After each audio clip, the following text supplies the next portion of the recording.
bien dans son job. On parle beaucoup d'entrepreneuriat sur notre plateau et sur la chaîne. On parle des entrepreneurs audacieux. Comment créer sa boîte? C'est souvent un casse-tête. Comment on fait? Comment ça marche? On a 1000 questions et on va en parler avec Laura Boquillon. Bonjour Laura. Bonjour. On est très heureux de vous accueillir. Directrice formation d'Ulule. Alors, ce qui est intéressant, c'est qu'on va parler formation avec vous, mais qu'Ulule, au départ, c'est du financement participatif qui va cheminer jusqu'à la formation et à l'accompagnement de ceux qui veulent créer leur entreprise. D'abord, comment ça marche? Parce que la promesse est assez incroyable. Vous accompagnez des salariés en reconversion et ça va être gratuit. Alors, je vous vois sourire. Alors effectivement, en fait, on s'est associé à une entreprise qui s'appelle Canva, qui est une entreprise leader dans les solutions graphiques, pour cofinancer des bourses de formation pour des formations entrepreneuriales, effectivement. Des formations entrepreneuriales pour créer une entreprise à impact positif. Hein, c'est pas une entreprise, voilà, je précise, puisqu'on retrouve... alors, il y a une personne sur 5, qui nous parle de retrouver du sens dans son projet professionnel. Donc, on voit que c'est la colonne vertébrale un petit peu de l'envie d'entreprendre. Puis c'est votre philosophie chez Ulule. Hein. Et voilà, ça fait partie de nous, notre philosophie en tant qu'entreprise Bicorp. On fait partie des entreprises en France qui avons été labellisées parmi les premières en 2015. Ouais, c'est vrai. Ça a toujours été la colonne vertébrale voilà, de l'esprit, d'avoir certes une activité économiquement viable, mais qui ait un impact positif sur la société et l'environnement. Ça veut dire quand même que ces jeunes entrepreneurs et moins jeunes, parce qu'il y a des reconversions, on a été salarié, puis un jour on dit stop, je vais créer mon entreprise, j'ai une idée, vous les sélectionnez quand même sur la base de la qualité du projet et de sa qualité d'impact. Exactement, et sur son profil aussi, parce que comme vous le dites, on a des profils très très hétérogènes.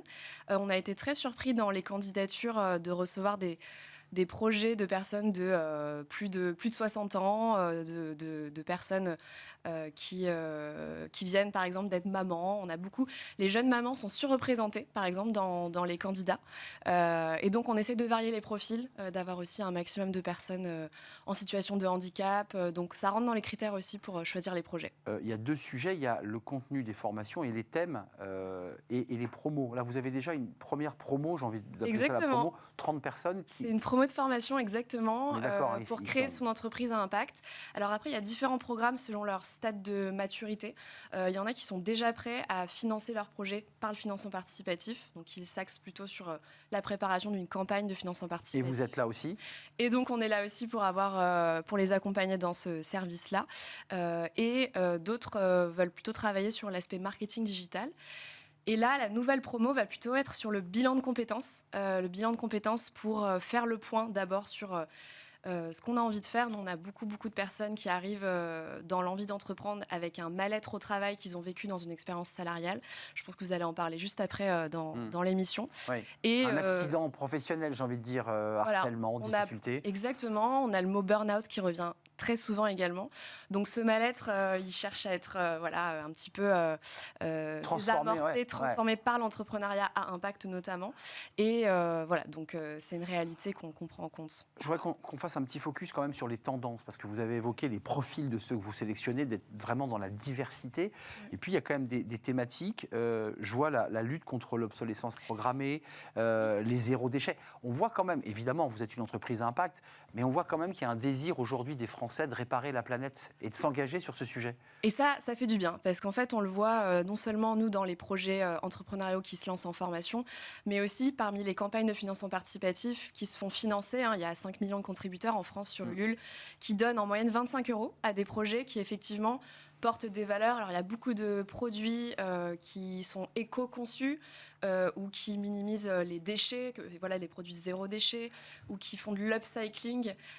Toutes ces tendances-là, on les retrouve, c'était des tendances, des signaux faibles un petit peu sur la plateforme dès 2014-2015. Très tôt, finalement. Aujourd'hui, parmi les 2000 projets par mois qu'on reçoit sur la plateforme, c'est quasi systématique qu'il y ait un impact positif dans le projet. Rentrons dans le concret, parce que ceux qui nous regardent se disent « mais c'est génial, parce que je suis un peu en galère, j'ai une idée, je ne sais pas comment la matérialiser ». On va sur le site Ulule. Exactement. On dépose son projet, j'imagine qu'il faut l'expliquer dans le détail. Tout à fait. Il y a quoi, un comité de sélection? C'est The Voice? On appuie sur le buzzer? Comment ça marche? C'est un comité de sélection. On est un peu plus que 4 fauteuils The Voice, mais c'est un comité de sélection avec Canva et Ulule. Ulule qui va regarder le projet et on a chacun des candidats au téléphone. Donc il y a un entretien de motivation.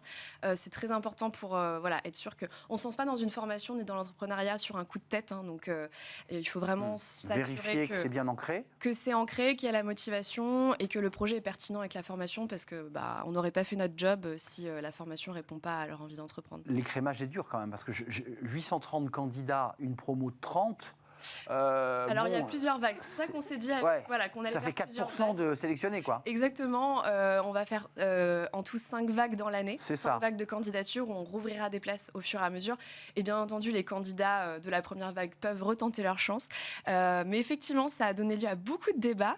Et on se dit que, encore une fois, on veut privilégier la parité, autant d'hommes que de femmes dans les sélectionnés, des publics diversifiés, et puis une représentation aussi de projets associatifs, de projets culturels et de projets entrepreneuriaux. Ouais, donc c'est compliqué parce que vous avez aussi un cahier des charges à respecter et donc finalement, au fond, un peu des quotas à respecter, d'équilibre. On essaye pour donc c'est des casse-têtes à chaque fois. Une diversité de projets sur la plateforme.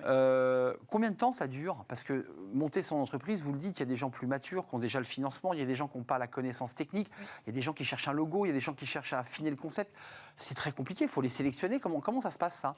Nous, on a des programmes de 6 semaines à 9 semaines, donc au moins, on va dire 2 mois de préparation.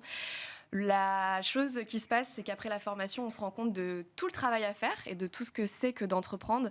Et donc, il y a en général au moins une période de 6 mois où ensuite, nous, on suit les personnes au bout de 6 mois pour voir l'impact de nos formations. Puis, une campagne de financement participatif, ça se travaille en amont. Bien sûr. Pour préparer. Et ensuite, c'est 1 mois et demi de campagne. Donc, on est sur... Donc, c'est une année presque. Une petite année de préparation. Là aussi, ceux que vous avez sélectionnés au prix d'un effort magistral, parce qu'il faut faire des choix qui sont difficiles, ils vont avoir un quoi? Les troncs communs de la formation, c'est quoi? C'est du juridique, c'est du graphisme, c'est de gérer Internet? Parce qu'il faut faire tout ça en même temps. Alors, ça commence surtout par la connaissance de leurs clients cibles et donc de leur marché et des tendances. Et après, du coup, la définition de leurs produits, de leurs services pour répondre à ce client. Et ensuite, effectivement, ça va se faire des éléments plus juridiques et plus financiers pour financer tout ça. Et le crowdfunding fait partie des solutions, mais il y a aussi beaucoup d'autres solutions dans l'écosystème à impact positif. Et ça termine par, effectivement, le marketing digital. Ça, c'est une clé. Merci Laura Boquillon de nous avoir fait partager votre passion. Donc vous allez sur le site Ulule, alors c'est en partenariat avec Canva, on l'aura compris, mais il faut aller sur le site Ulule, déposer votre candidature. De toute évidence, vous serez contacté par téléphone si vous avez passé le premier cut. Exactement. Et puis ensuite, on espère que vous serez sélectionné pour suivre cette formation qui devrait vous permettre et va vous permettre de créer votre boîte. Merci Laura de nous avoir rendu visite. On tourne une page chez Smart et Réglo comme chaque semaine.